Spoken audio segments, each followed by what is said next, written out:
Good afternoon or good day. I am Abigail Lopez, and I will be the introduction and the um, first reporter for the chapter for Plato's and Xunzi's consonant epistemology and normalization of the musico-poetic discourse. First, let us know their epistemological theory as part of the introduction. Platonic form far from a principle of the physical world, unchangeable patterns. So we all know that Westerner is always something involves with this is that we are the center of everything. We are the giver of the meaning. So in Plato's epistemological theory is that there is something that is unchangeable pattern. So next is addresses the law of nature rather than the principle of the mind. So his theory also talks about the law of nature and also the principle of the mind, but it really focuses on the law of nature. So Shunji's epistemological theory of knowledge. Focuses mainly on his conception of virtues, nature, semantics, practical philosophy, or moral epistemology. So when you say Chinese philosophy, Xunzi is that it focuses mainly on his virtues, nature, and practical or moral epistemology. Next is that there are actually observations from the both theories, that is Aphrodite Alexandrakis. His first observation is that while Xunzi focuses of rituals is concerned with how to nurture the emotions and fulfill the obligations that lead to the way, Plato's thought on this is purely rationalistic. So now in this one, Plato's thought on this is purely rationalistic. So when you say Western, it they are really rational when regarding with their theories or ideas, while the Chinese or with Xunzi focus of rituals more on nature also. So while Plato's teaching of music is used as a tool to promote man's rational thinking and elevate his soul, Xunzi's interest in music is a political nature in that music elevates to the few to the highest social level and position of power. So this chapter means to fill the gap through a comparative analysis of Plato's and Xunzi's theory of knowledge as manifested in their shared attempt to locate the epistemological foundation of the musico-poetic discourse. So musico-poetic discourse representations are performance that price deviations from established norms could have detrimental effects. So back then, if you're just going to explore out your ideas in a bunch of people, it will also cause a detrimental effects. It's not really so the musico-poetic discourse or method is not really far from that idea, but it's the most convenient or um, a method that is effective and efficient in relaying um, the ideas of the philosophers back in the day. So next is Plato's suggestion containing the seductive influence of harmony and rhythm via banishment and the republic and legalizations of the law and Sunji. So let me show you first. That's you. To make the best of this influence by harnessing it with ritual or ethical rules in chapter 2. Tony Yulan, a discourse in music and the treatise Xunzi. The Sunji. The two suggestions is definitely has the difference. While the other one focuses on ritual or ethical rules, the other one is that it uses seductive influence and banishment. So it is really very different from as a Western ideals and the Chinese ideals. Next is consonant epistemology. So let us first define what is this. A theory of knowledge that anchors reliable or certain knowledge in names made out of kindred natures, and this theory constitutes in turn the epistemology organ to normalize musico-poetic discourse.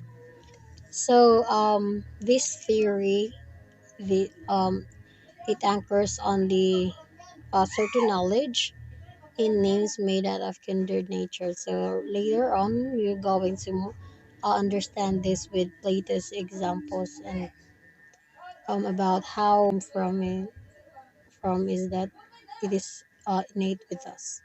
But later on, we will be going to explaining that. Next is Plato's consonant epistemology. He registers chiefly in his affinity thesis that parallels the connection between the learner and the object of the study.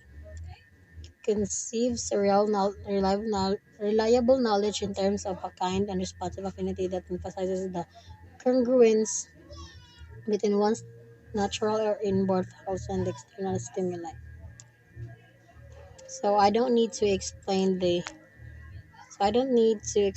two of them since later on since with the other groupmates with my other groupmates they will be explaining Xunzi and I will be explaining with latest consonant epistemology. Good study. So for first part of the chapter 4, Plato's affinity thesis and consonant epistemology. So first we're in the in the PDF it is stated that not the definition of true knowledge. He has the Plato's works has this Parmenides and the Thetis and the seventh letter, but later on we'll go into explain the seventh later. So he said that these are not the definition of true knowledge. Since even if the Parmenides deals with the relation of one and many, both in metaphysical and epistemological terms, while the Thetis explores the elusive nature of knowledge. In these theories, knowledge is conceived as either perception, memory, or true judgment or belief with an account. So it is very understandable that what is Thetis and Parmenides is, and that um, when used according to Plato, this is still not Plato's epistemology is that this is still not the definition of true knowledge. So I'm going to this is the third um work he has. So the seventh letter. So Plato identifies five things necessary for obtaining knowledge of an object. First, the name. Second, the definition. Third, the image. And he designates the object and knowledge as the fourth and fifth things essential to knowledge acquisition. It's because by an object he refers to knowledge, knowable and truly real thing. By knowledge he means reason or knows and right opinion that exist in our mind, not in words or bodily shapes. So uh, Plato's affinity thesis is that closer kinship could ensure the fairest names. So okay, let me explain this. The seventh letter is that he's according to Plato, this is still not the true meaning, or it's not still the true knowledge that we can still not obtain true knowledge through this method or process. But so then he asked then, how can we know? How can we know that what is true knowledge? So this is being answered by Plato's affinity thesis. So closer kinship would ensure the fairest names assigned to the fairest things.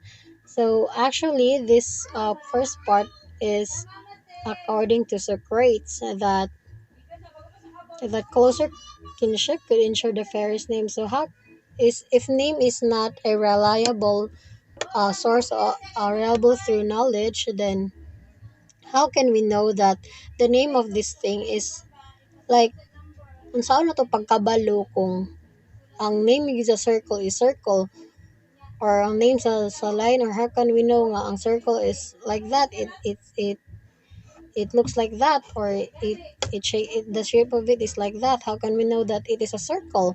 So, according to Socrates, closer kinship could ensure the fairest names assigned to the fairest things. So, when you say the fairest names, is that the most suitable of that thing or the fairest thing? So, and then Plato asserts that neither quickness of learning nor a good memory can make a man see when his nature is not akin to the subject, because true knowledge never takes root in an alien nature. So, our true knowledge is because we are akin, or it is closer, or it is innate to us. And then and then he said that never takes root in an alien nature. So that's why when we don't know something, when we don't know, if when we think of the unknown, that means we are not akin to it, or we're not, it is not an innate to us. And then next is, in Plato's view, only when one's born nature is akin or closely related to object under investigation could one really know about it. Is that um when you say that when one's inborn nature, it is something that is innate to us, akin to our um humanity, right? So that is how I pictured it out. And then we know things that we know, what we know as of today, it's because that is akin to us, or it is closely related to our mind, or to our existence, or what we are as a human. Socrates. And the next one is the so now this is like the last part, Cratylus. So names still prove indispensable to knowledge acquisition, because the only way of learning and discovering things is either to discover names of ourselves, or to learn them from others. So Cratylus says that um they in the PDF they prove that names is not a true reliable knowledge, because those names are just, or verbs are just a combination of predicate and subject. It so Cratylus says that names are can be discovered, it is discoverable because it is akin to us, and that we can also learn it from the others. So discover names for ourselves, or to learn them from others. The acquisition at issue is that how to make or invent names that could lead to true knowledge of things, or how to judge whether names are fairest or not. So I so what I have said like earlier, according to Socrates, that closer this one I mean, the closer kinship could ensure the fairest names assigned to the fairest things. That's how I interpreted that. So discover names for ourselves, or to learn them from the others. That is I think I've done that. So next is Plato's epistemological theory. This is also being discussed in the PDF. The appetitive epithemia, rational logos, and spirited thymus, tripartite soul. These ideas is, according to the PDF, these are being used by Saint Augustine. So like I think we know this because there is Trinity, right? The appetitive, it's like the representation of our body, and the rational is our mind, and the spirited is our soul. So then the soul is the agent of knowledge on account of its kinship with the good, constitutes a fundamental assumption of Plato's consonant epistemology. So, when you say the fundamental assumption of Plato's consonant epistemology, is that the soul, it's akin with the goodness. So it it is one of the fundamental of that. So buckle up for the next part. Thank you.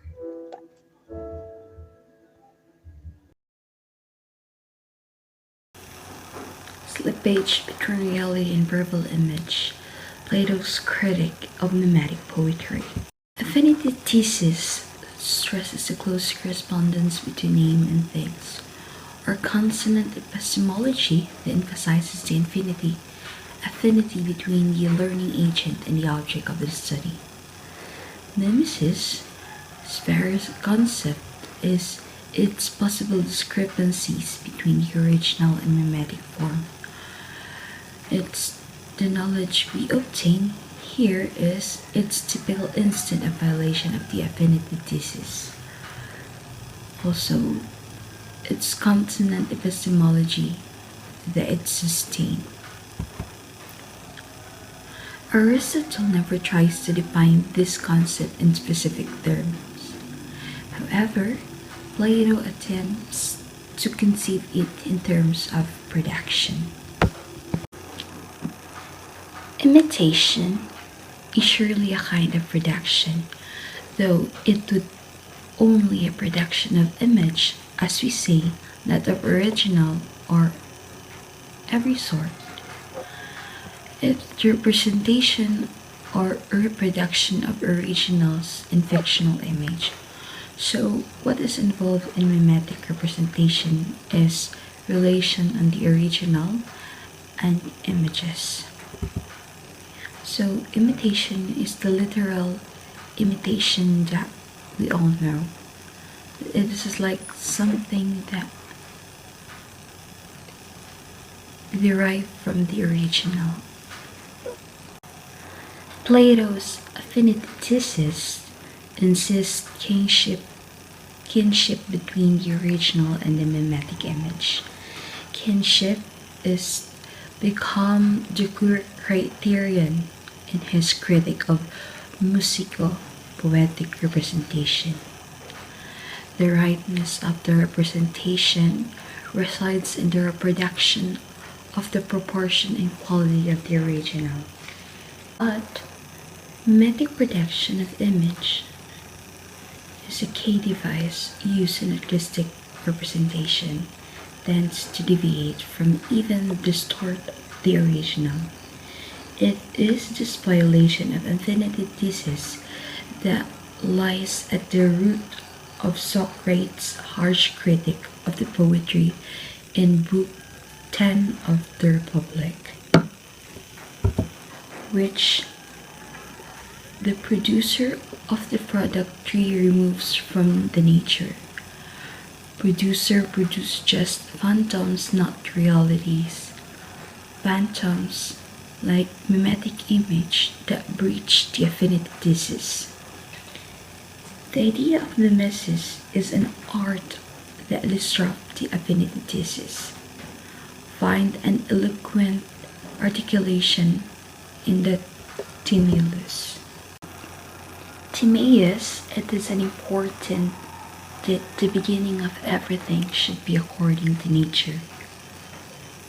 So in speaking of the copy and the original, we may assume that words are akin to the matter which they describe.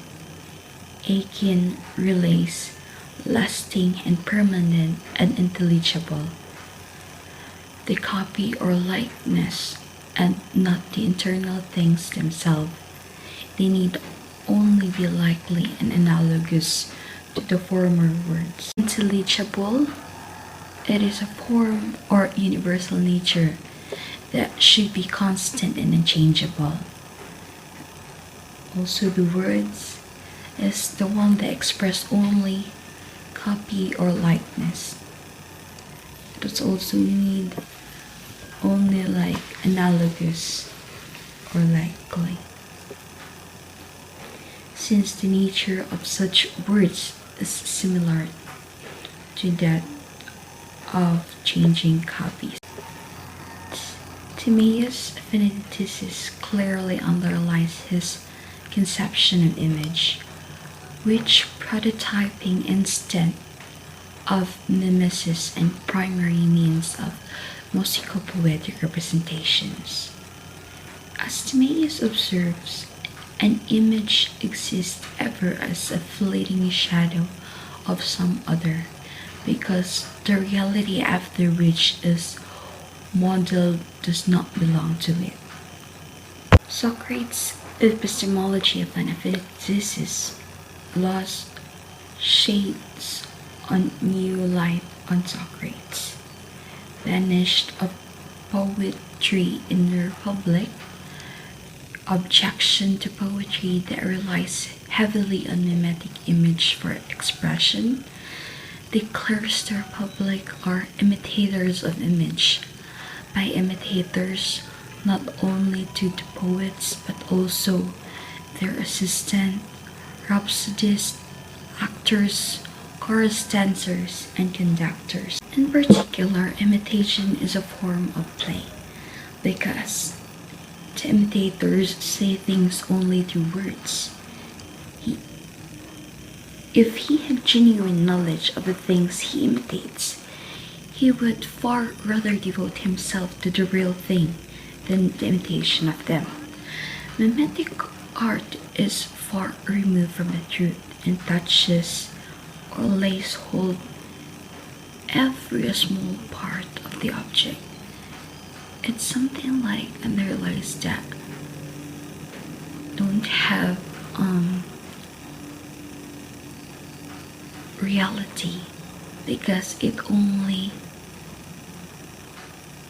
derived from the imitations. Plato's normalization of musical and general distinction in the law. Cratylus, Socrates states that legislators' task is to give proper names, while dialecticians' duty is to guide the legislator to make sure that names are rightly given. Also, Cratylus considers how dialecticians make names to express the true forms of things. Laws discusses how legislators attempt to rectify names to ensure right representation. In the Book of Law, city legislators should claim themselves to be the authors of tragedy. In fact, legislators should declare can be produced only by a code or true law.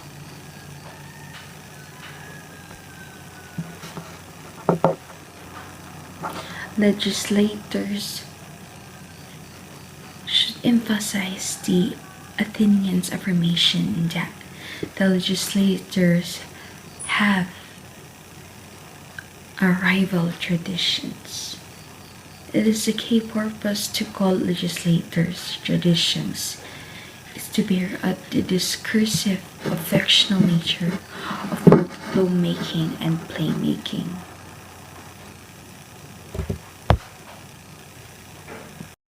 Rationale. If poetic and legal representations are both fiction making, legal rules should be more reliable because though they are more akin to reality, that poetic images that are three removes from the original.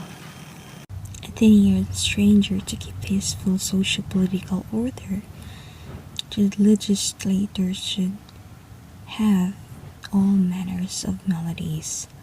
By melodies, he refers to choral performance, an artist form that incorporates at once music, poetry, and dance, usually staged on public occasions or festivals. Since all music is an art of producing likeness or representations, choral music is likely poetry. Choral music is likely poetry, a quintessential art of mimesis. Highly mimetic nature of music renders it necessary to canonize melodies which exhibit an intrinsic rightness permanently by law. By intrinsic rightness, the stranger means none other than the affinity between the original and their artistic reproduction. Primary object of law is to institute true regularization, a connect music poetic standard to ensure the intrinsic rightness of choral performance. Platonic music is the paradigm of the ability of sensory input to more and form of soul. It is for form. It is precisely because of the highly effective power of artistic representation that composers or poets cannot freely produce whatever pleases their fancy. To evaluate any representation, a sensible critic should take into considerations three qualifications. One is what the object reproduced is. Two, how correctly the object is reproduced. Three, how well a given representation has been affected in point of language, melody, and rhythm. To understand what the production is proved most important, because if he does not understand it, it will be a long time before he will discern the rightness or wrongness in the artist's purpose. No poet shall compose anything in contravention of the public standards of the law and right, honor, or good, nor shall be at the liberty to display any composition to any private citizen whosoever and obtain approval. Simply put, on musical poetic representation must be strictly supervised by appointed censors and curators of the law before being publicly staged. Normative nature of musico-poetic regulations shows not only in strict censorship but also the penalties they entails. Penalties, whether legal or religious, that to conformist bear unambiguously on the normative nature of musico-poetic regulations. Normative standards naturally dictate the institution of new rules. New regulations ought to forgive men of poetic gist to fake whatever in the way of rhythm, melody, or diction tickles the composer's fancy in the act of composition and teach it through the choirs to the boys and leads of a law-respecting society. Good day, everyone. My report is all about Xunzi's responsive affinity thesis and consonant epistemology. Xunzi lived in the later part of the Warring State period 403 to 221 BC. Xunzi puts forward a theory of knowledge that is as ethically and politically oriented as that of Plato. For Xunzi, a root cause of the chaotic time is the loss of respect for proper names, as well as for the ritual rites and ethical degrees sustained by these names. Kang Xunzi Mangud is gabilib siya sa ritual is crucial for reforming humanity or original nature. So para sa iya, the root cause of the chaotic time is the loss of respect for proper names, also for the ritual rites. Kaya sa panahon nila, Xunzi is gubot kaayo kay nabuhi man siya sa Warring State period.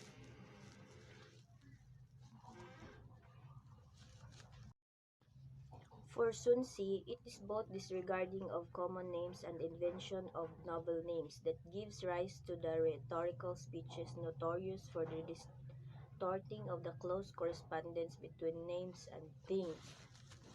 Now, the important aspect is ritual system. Ingon si Xunzi's sage kings no longer exist, common names cease to be observed, and people start to invent novel names for rhetorical purposes, a practice that tends to disturb the proper relation of names and things they signify.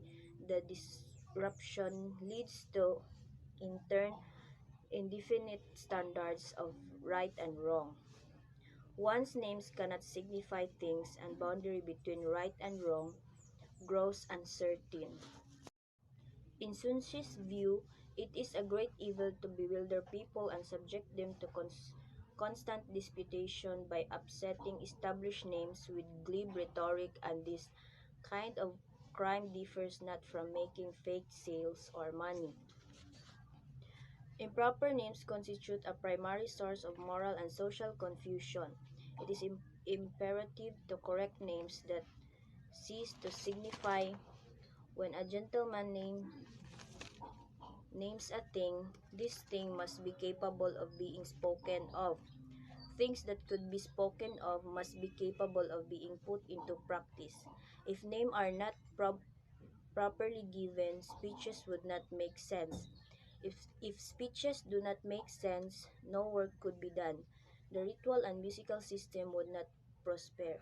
If it would not prosper, rule of reward and punishment would miss the right target, and if such rules go away, people will feel at loss about proper course of action.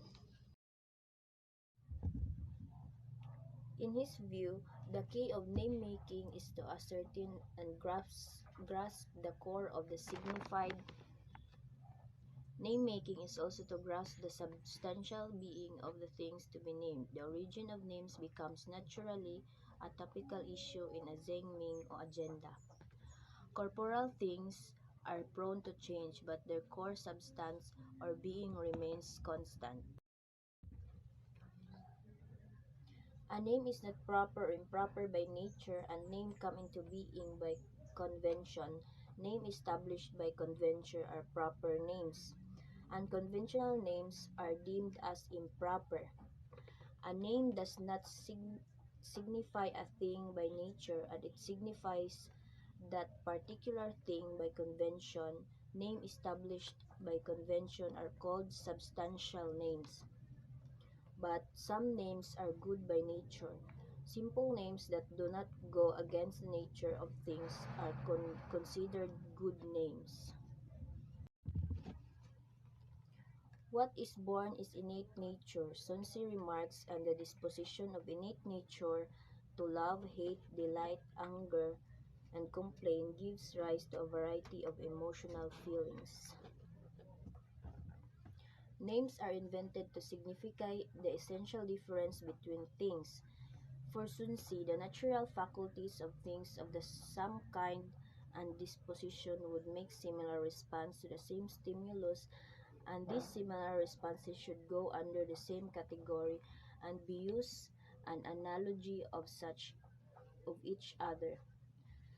Para kang Xunzi man is ang isa ka butang nga pareha is dapat pareha og name. For example, in Xunzi, names are made primarily to classify and systemize knowledge. Example, the eye is to see colors, shape, and patterns, and mouth to distinguish the sweet, bitter, and salty, in short, taste to taste. These should belong to the same category kay the same raman sila. There are two consonant epistemology notable feature. First is refers to his hypothesis of the Tao as the ultimate heng, the fair and just standard of knowledge. By this, what agrees with the Tao is sound or reliable knowledge, and what goes against the Tao is false or uncertain knowledge. The second is marking Xunzi's consonant epistemology consists in the primacy to accord to the mind, given that the Tao is the ultimate epistemological standard.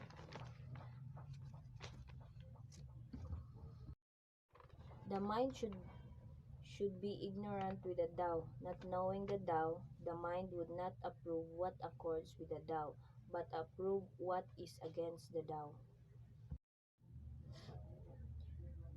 The mind accords with the Tao, speeches accord with the mind, rhetorical ornaments accord with the speeches, names accord with established norms, and metaphors accord with the reality of things. Xunzi says, could we debate by rules rationally with reason listed by rhetorical norms and argue with logic. In Xunzi's time ang God is nag-debate sila nay duha ka kuan nga nag-debate sila about logic. So, Xunzi on the normalization of musical-poetic presentation. So, Xunzi wants to normalize the musical-poetic discourse. It is to ensure the harmony between the receiving faculties of the external stimulus in the form of music or rhythm. Kaya for Xunzi man God, the music is maka-express of emotional feelings and actions. Para siya, music kay means to delight o innate naman jud sa ato daw nga ganahan sa music.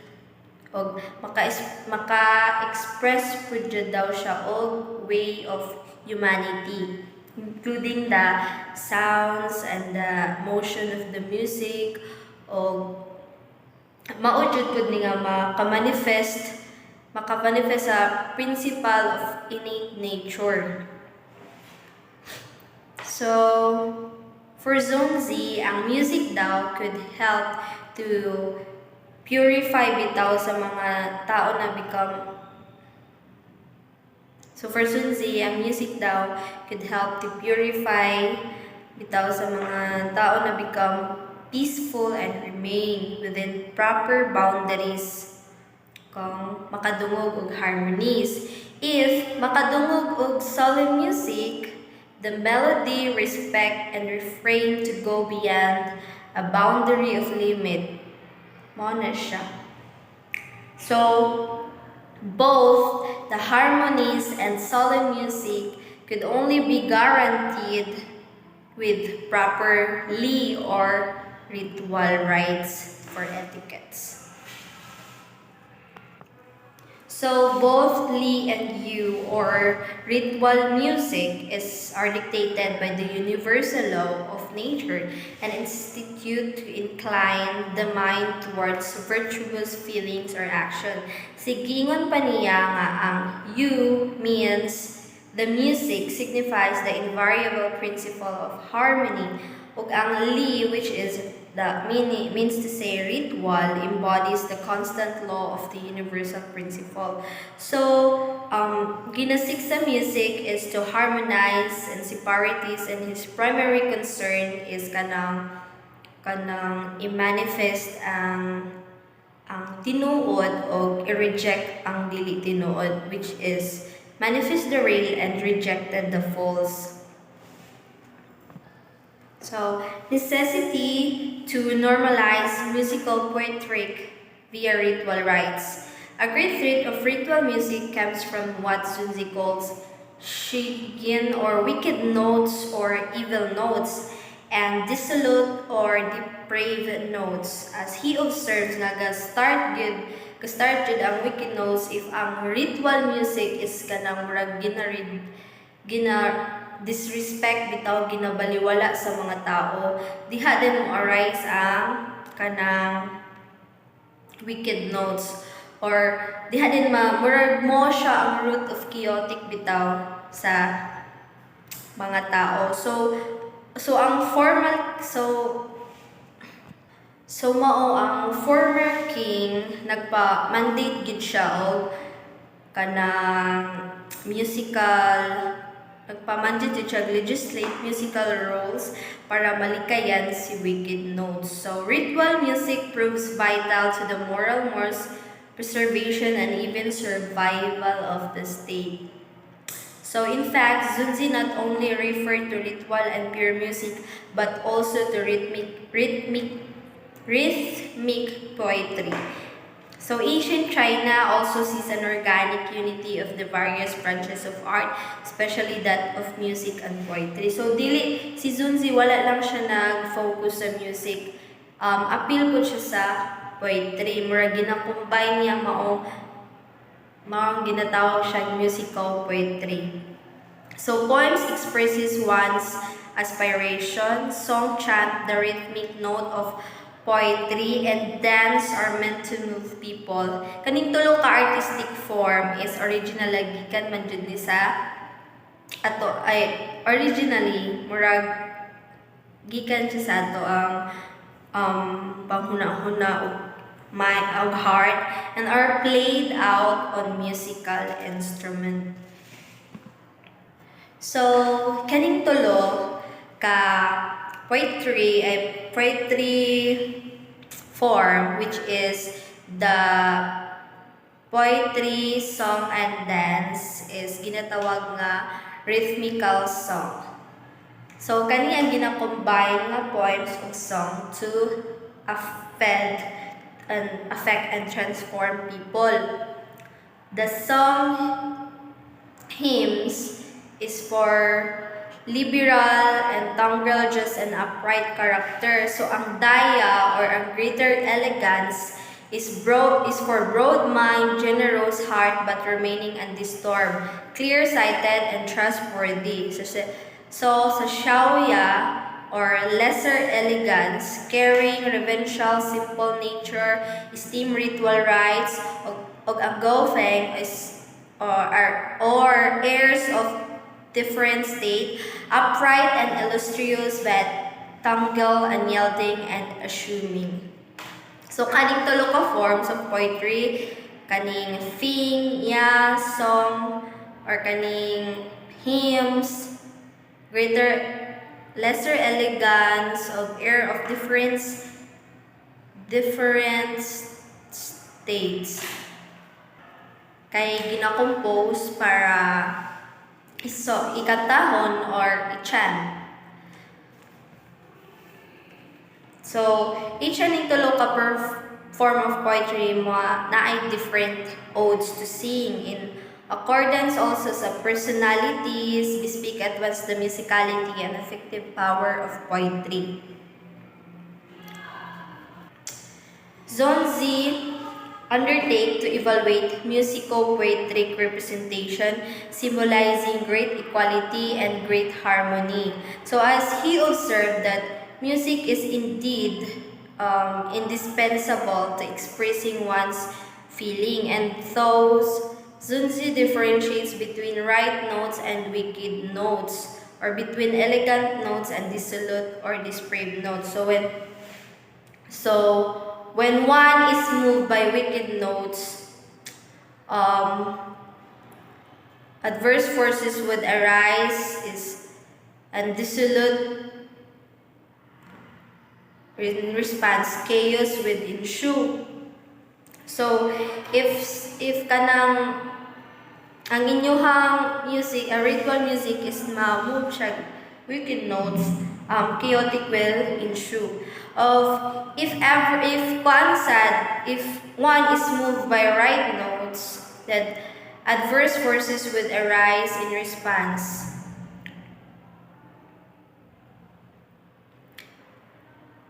Favorable forces would arise and order would follow. This means that the responsive thesis that features the affinity between the nature faculties and external stimuli, though the external stimuli is represented as forces. So, unlike ni Plato, bitaw nga gisik to restrain the seductive influence of musico-poetic performances, si Xunzi giconsider niya ang influence as an effective means to curb inordinate pleasures. In fact, iyang giingon nga the law of music is the very principle that gives order and direction to excessive feelings. It organizes manners and emotional responses into a coherent and well-ordered system. So the formal principle of music is na siya ginasunod nga art or method. It requires a standard to harmonize the tones, different instruments to coordinate rhythm, and chorus to express the content. Not only in music but also in poetry. Naado ko na sila, na-enjoy daw ginasunod nga art, or method. So this for Plato and Xunzi, the regulation of musical and poetic form is part and parcel of the overall normalization's agenda. And rather than the arbitrarily created, musical-poetic representation should be governed by a certain art or method.